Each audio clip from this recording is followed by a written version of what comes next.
Welcome to Kenton's videos. Enjoy the video. In this video, I will explain how to play Roblox on Nintendo Switch.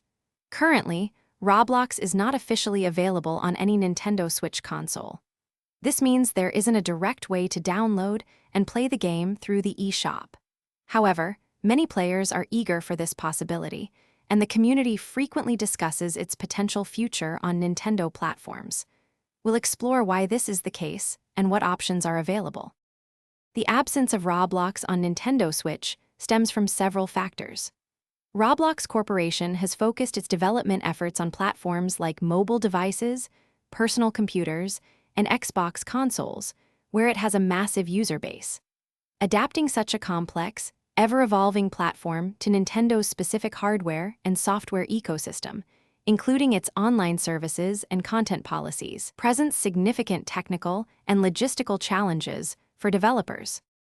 Looking ahead, the possibility of Roblox arriving on a future Nintendo console remains a topic of much speculation.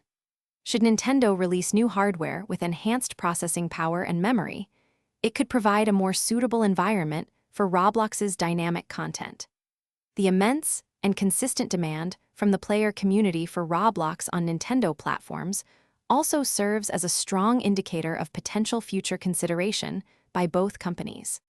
While waiting for any potential official announcements, you can still enjoy Roblox on numerous other devices. It's readily available on iOS and Android smartphones and tablets, Windows and Mac computers, and Xbox One and Xbox Series XS consoles. Always rely on official channels for game downloads and updates. Be cautious of any unofficial workarounds, as they often pose security risks to your device and personal information. Thanks for watching. Consider subscribing if we helped you.